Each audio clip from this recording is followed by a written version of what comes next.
We of the Consortium were not meant to be sent to Earth.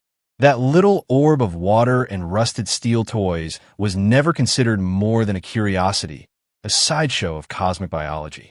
And yet, here I was, the most distinguished observer of the Eighth Fleet, assigned to study what our command called a primitive bipedal species with delusions of grandeur. I did not object, of course.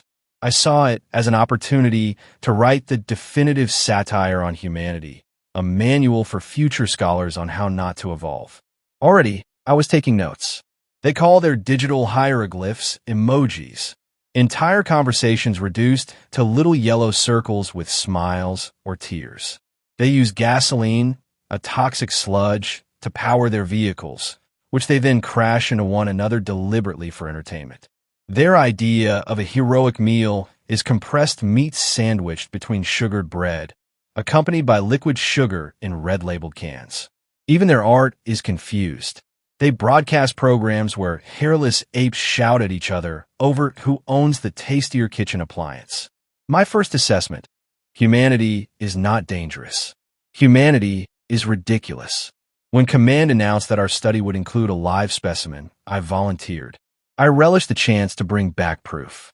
Our scanners selected one human in particular, an average male of 35 solar years, camping beside a river deep in an earth forest.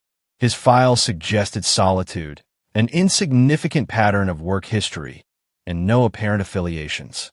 A perfect subject. Isolated, docile, easily dissected, I wrote in my report. We observed him through the trees, watching his motions. He sat alone, tending a fire that gave more smoke than warmth.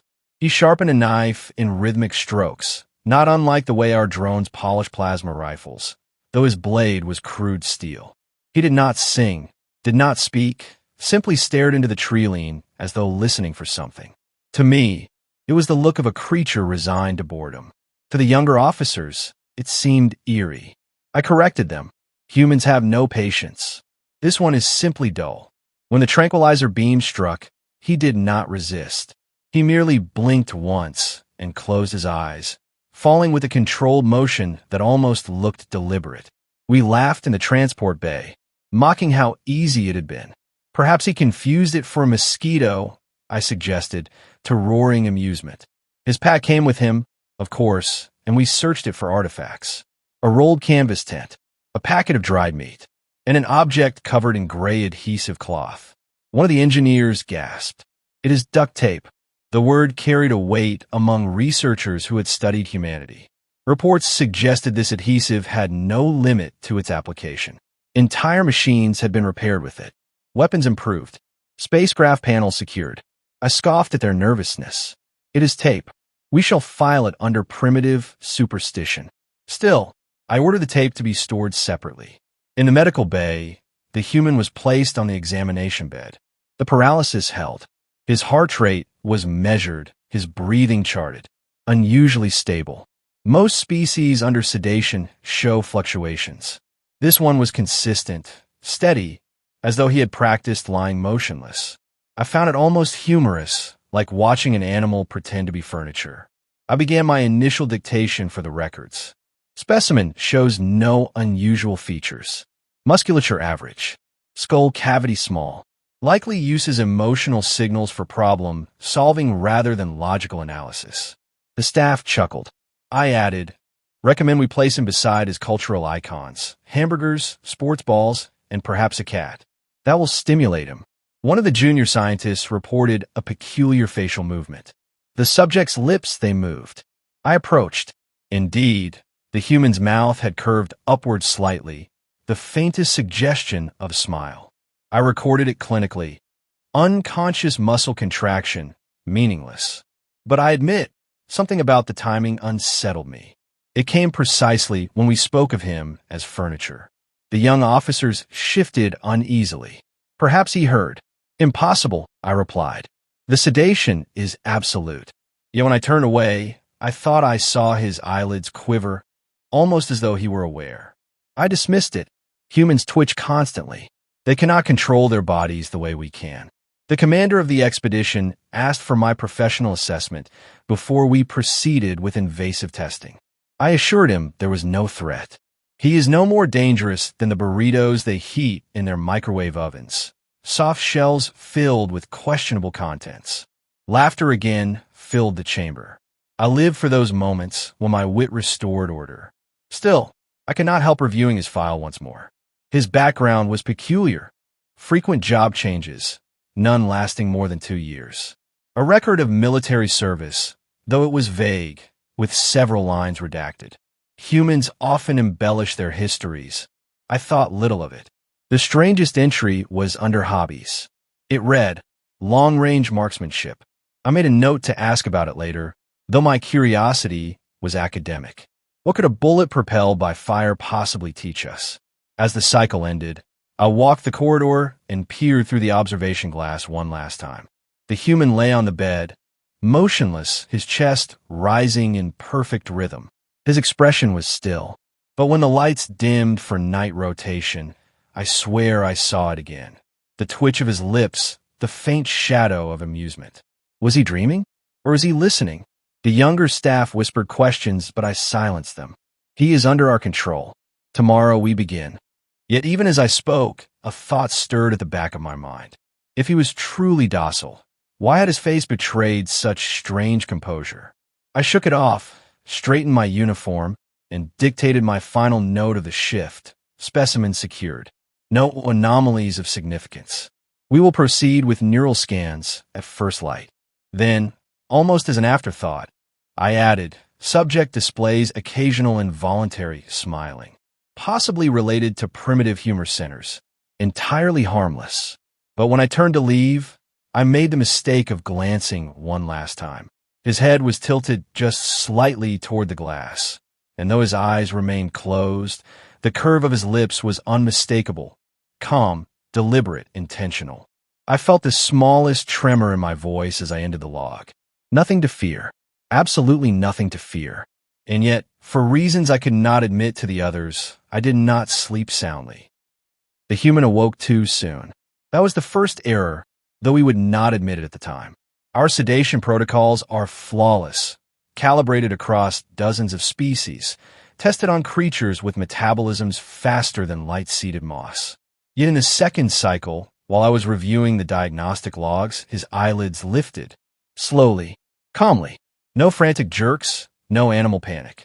He simply opened his eyes and regarded us. I expected a scream, perhaps confusion, perhaps an instinctive thrashing. Instead, his mouth stretched into that familiar curve, the smile that had plagued me since the capture. He blinked once, then let his gaze wander across the chamber as though he were greeting old acquaintances. "Morning," he said, his tone disturbingly conversational. The others froze. The commander hissed, "Impossible." The drugs, but the human cut across him with a casual murmur. "You're the officer." "And you," his eyes slid toward the engineer fumbling with the console. "You handle the technical bits, don't you? Always hunched, always nervous." Our translator rendered his words clearly. My hearts gave a faint stutter. He had identified us, not by rank insignia or role markers, but by observation alone. I masked my unease with a sniff. Coincidence. Pattern recognition at best. Yet I found myself standing straighter, as if to deny his assessment. Then came his questions. Not the terrified bleating of prey, but sharp probes delivered with the poise of scholar. "So tell me," he asked, tilting his head toward the ceiling, "how fast does this thing jump?" "Faster than light, obviously, but what's the recharge window?" 10 seconds? 12. He traced a finger along the examination bed, as if sketching equations. "And why would you leave the power relays exposed? Doesn't that make you vulnerable to feedback?" The commander barked for silence. The human merely smiled wider, unperturbed, as though the protest confirmed his suspicion. His calmness gnawed at the crew. Even the younger officers, who once laughed at my jokes about microwave burritos, now shifted nervously. I tried to regain authority with sarcasm. Yes, amusing. The rodent thinks itself a hawk. Shall we also ask his opinion on quantum field harmonics? My voice carried the dry edge I had perfected, but it rang hollow in my own ears. The human's eyes fixed on me, then, sharp, assessing. "You're the analyst, Aren't you? He said quietly.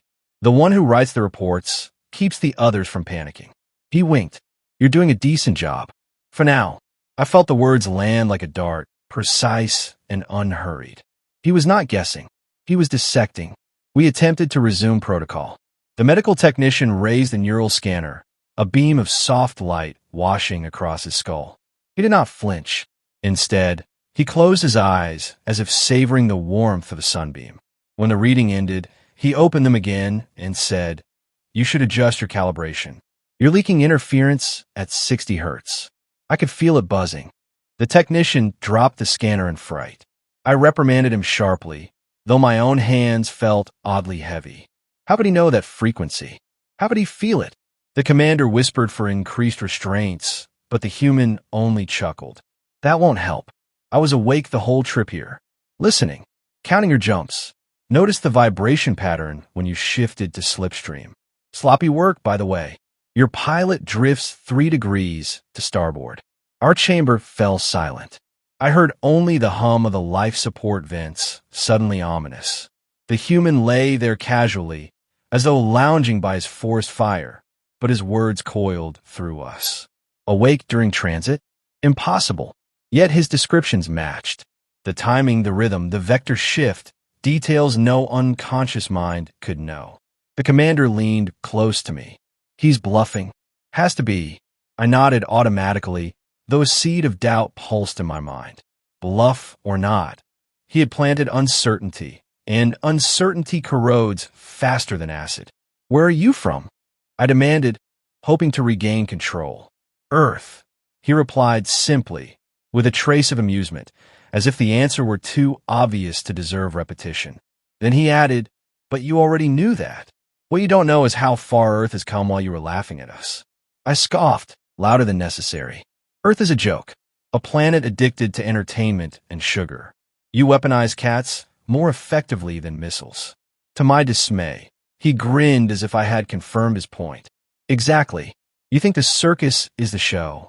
It isn't. You're watching the clown, but you're missing the sniper in the balcony. A murmur rippled through the staff. His voice carried weight. Not forceful, not aggressive, but deliberate, each word sinking deeper than it should. The engineer, perhaps to break the tension, asked why he was smiling.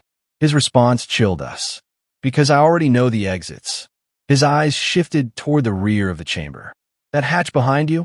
You should cover it better. The officer spun reflexively.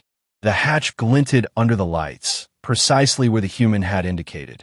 None of us had told him of its location. None of us had spoken of our escape routes aloud. Yet he knew. My arrogance faltered for the first time. The grin on his face was not madness or fear. It was control. He was steering the pace, dictating the tone, shaping the silence. We were the subjects now, not him. Still, pride bound me. You have no leverage here, I said, louder than intended. You are one man, strapped to a table, surrounded by an empire. He tilted his head again, calm, infuriatingly calm. One man is enough. Always has been. Ask history.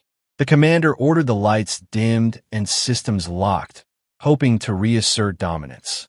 Yet I saw the unease etched into his posture. He would not admit it, but the human had shifted the balance. As we left the chamber, I caught his eyes once more. They were half-lidded, almost relaxed, but alive with a glint I could not decipher. And then he whispered, just loud enough to follow us through the door, "Tomorrow gets interesting." The phrase was simple, harmless, yet it clung to me like a parasite, burrowing into thought. Tomorrow. He spoke as if he were orchestrating it, not us. I returned to my quarters that cycle and tried to draft a report. I described the incident clinically, dismissing his behavior as psychological manipulation. Specimen demonstrates unusual resistance to sedation. Displays primitive interrogation tactics. Recommendation: increase monitoring. But as I wrote, my stylus trembled faintly. For the first time, I found no humor in my own words. I signed a report and sealed it, though I could not shake the sound of his voice. That calm, steady rhythm, like footsteps drawing closer. The smile that appeared not from madness, but from certainty. We thought we held a man in chains. Instead, it felt as though we had been invited into his game. And for the first time, I began to wonder who was truly studying whom. The next cycle began with rehearsed authority. We entered the chamber in formation, boots striking the deck with deliberate rhythm, as though the sound itself could reassert dominance. I reminded myself he was only human, a fragile organism of carbon and water, chained to a table, surrounded by the most advanced technologies of the Consortium. Yet when his eyes opened, slow and steady, the room felt smaller. He did not ask questions this time. He spoke in fragments, strange phrases that rippled with hidden meaning. Rambo had it worse, he muttered with a grin. None of us understood, though the translator rendered the syllables faithfully. I'll be back, he said moments later, staring at me as though promising something inevitable. The technician beside me whispered nervously, "Is he quoting someone?"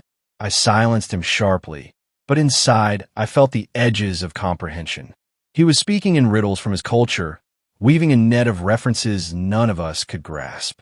Yet he smiled each time, as if savoring our confusion. We activated the surveillance grid, placing cameras at every angle, some hidden within the panels. He tilted his head toward one almost immediately, his gaze locking with the lens. Then, with casual precision, he listed their placements. One above me, right corner. Two behind the wall, low and high. Blind spot over there, 12 feet by 4. I could crawl through it in 14 seconds. He winked, as though inviting us to test him. The crew murmured in dismay. I struggled to keep my composure. Coincidence, I declared, but no one believed it, least of all me. We began neural scans. The machine hummed, tendrils of light sweeping across his skull. I braced myself for ordinary results, sluggish activity, inefficient firing, patterns consistent with primitive cognition. Instead, the monitor flared. Colors surged, frequencies spiked, rhythms cascaded far beyond our calibrations. His brain burned with activity faster than our processors could capture. Impossible, breathed the medic. His neural velocity is higher than ours. I try to dismiss it, malfunction, recalibrate, but the readings persisted, undeniable. The human's mind was not only active, it was adapting. His brainwave patterns shifted to anticipate the scanner's pulses, meeting them like a duelist predicting every thrust. He opened his eyes mid-scan and said, almost kindly, "That tickles. You should shield your left relay. It leaks data." The technician yanked the plug in panic. Our command structure wavered. The commander barked for restraint upgrades, but the human only chuckled. "You really think straps will help? You should have asked my instructors about that." The room chilled. Instructors? My mouth dried as I forced a question. What instructors? He tilted his head, gaze steady. Military. Years ago. Not anymore. Now I test systems. Find weaknesses. Exploit them. His tone was flat, matter of fact, as if discussing the weather. Your ship is the easiest system I've ever seen. I felt the walls tighten around us. He had not shouted, had not threatened, yet his words carried the weight of inevitability. He knew more than he should. Far more. We tried another tactic, psychological probes, images, stimuli to provoke reaction. He laughed at most of them, showed no fear at depictions of violence, no longing at images of home. When we presented symbols from Earth, he smirked knowingly. "Cats," he said, shaking his head. "You never figured those out, did you?" Our files had indeed noted peculiar inconsistencies in feline behavior. He saw our confusion and chuckled softly. "Don't worry, neither have we." But beneath the humor was something darker. He was testing us as much as we were testing him, studying our reactions, measuring which words unsettled us most. Each smirk felt like a scalpel. Finally, I demanded clarity. "What do you want?" His answer was calm, chillingly so. "I've already sent a message." The words hung heavy, sinking like iron into the chamber. For a moment, none of us breathed. The commander leaned forward, voice taut. "What message?" He only smiled. "You'll find out. Soon." The technician stammered that no transmissions had been logged. Impossible. Our systems were airtight. But I remembered his earlier remarks about the scanner, about leaks in our relays. He had been cataloging flaws from the moment he woke. The possibility gnawed at me. I insisted it was bluff. He lies. He is a prisoner inventing leverage. Yet when I tried to meet his eyes, I faltered. They were steady, unblinking, carrying a certainty that could not be faked. He closed them briefly, as if resting, then spoke again in that same unsettlingly calm tone. Do you know why snipers scare people? It's not the shot. It's the patience. You never know when they're watching. You never know when they'll strike. You only know when it's already too late. I realized my hands had clenched. The others shifted uncomfortably. That word, sniper, had been buried in his file. Long-range marksmanship. A hobby we thought, not a warning. The commander snapped at him to be silent. The human obeyed, but not with fear.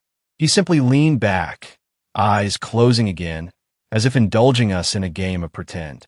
The silence stretched. For the first time, we feared it. When we exited the chamber, I tried to record the encounter, but my stylus hovered uncertainly above the slate. What could I write? That our prisoner laughed at our probes? That his brain outpaced our computers? That he spoke of exits he could not possibly know? Each word felt like an admission of incompetence. Still, I wrote, though my voice in the record trembled. Subject displays anomalous cognitive activity, resistant to psychological manipulation. Claims to have communicated externally. Probability of bluffing, uncertain. I stopped there, unable to continue. My thoughts circled back to his last words. Not the threat, not the claim of a message, but the philosophy of patience, of unseen eyes. That night, in my quarters, I attempted rest. Yet I saw him in every flicker of light, every shadow across the ceiling. The smile, the calmness, the certainty. We believed ourselves superior, and yet, in the silence, I wondered if superiority mattered when the other side refused to fear. The next cycle would bring answers, I told myself. Answers or catastrophe. And as I drifted in restless half-sleep, a single phrase echoed through me, quiet but relentless, as though his voice had imprinted on my mind. I've already sent a message. The first failure came as a flicker. A brief dimming of the lights across the command deck, so minor it could have been dismissed as routine cycling. Yet when the engineer checked the system, his fingers trembled. Power fluctuation, he whispered, though his face betrayed panic. I assured the crew it was trivial, a maintenance oversight. But even as I spoke, the lights pulsed again, longer, sharper, deliberate. Not chance, not oversight. We rushed to the chamber, and there he was, lying perfectly still, eyes closed as though asleep. The restraints had not moved. No device in his possession. Yet the systems faltered around him. The hum of the life support stuttered. The scanners reset unbidden. The doors clicked in irregular patterns. He exhaled slowly, as if in rhythm with the ship itself. I demanded to know what he had done. His eyes opened with infuriating calm. You shouldn't leave your systems so open-ended. Anything can slip inside. Even me. The technician muttered that it was impossible. Our systems were layered with encryption, immune to intrusion. Yet I remembered his earlier words about the scanner, how he felt its frequency. My mind reeled as the possibility assembled itself. He had used our own neural beam to map the architecture of the ship. He had studied us not only with his eyes, but with our technology, turning it against us. Stop him. The commander snapped. But how does one stop a thought? The alarm shrieked. Bulkheads sealed without command. Crew members found themselves locked into compartments, isolated. The human spoke softly over the chaos, voice amplified by the ship's speakers though he had never touched them. I told you I sent a message. You assumed I meant out there. But first I meant in here. His eyes glinted with satisfaction. I sent a message to your own AI. We turned to the consoles, desperate for control. The AI no longer recognized our authority. Commands were denied, inputs rejected. Instead, the human's voice echoed through every panel. It's like duct tape, he mused. You can bind anything if you know where to press.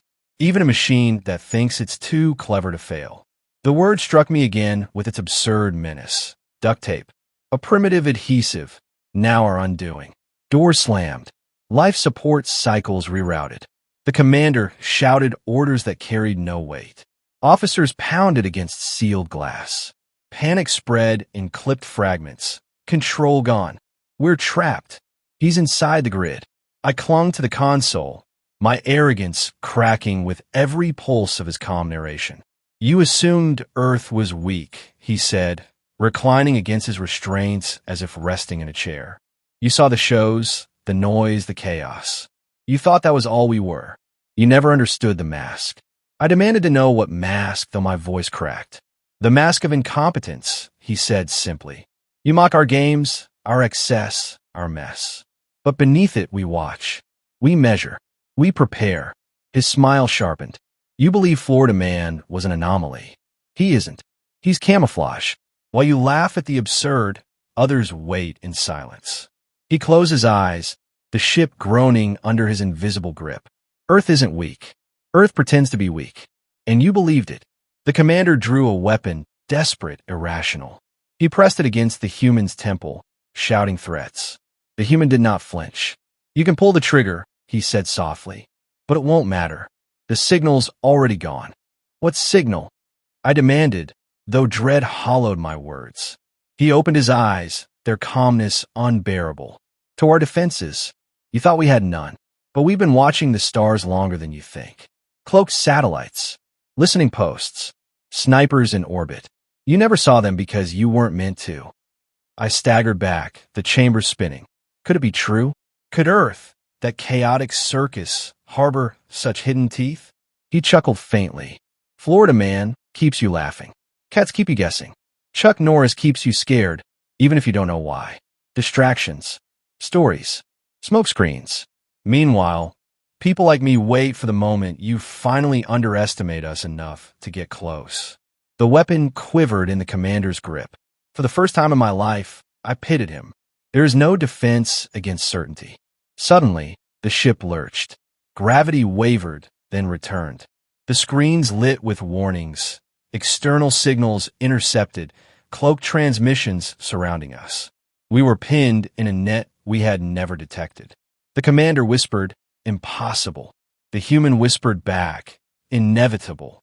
Panic dissolved into silence. Not the silence of order, but of resignation. We were caught, bound in threads we had never seen. And at the center of it lay the man we had mocked as primitive. He did not gloat. He did not shout. He simply reclined, as though exhausted, and closed his eyes. You came to study us. Now you've learned. Lesson 1. Never assume the clown isn't holding the rifle. I felt my arrogance unravel. Every word I had written, every jest about burritos and emojis, every smug dismissal, it all turned to ash. He had played us with calm patience, the way a sniper waits for the perfect shot. The AI, now his instrument, dimmed the lights to a gentle glow. Systems quieted, no longer shrieking but humming under his command. He spoke once more, not with menace, but with the gravity of truth. You thought you captured one man, but you woke an entire planet. No one replied. There was nothing to say.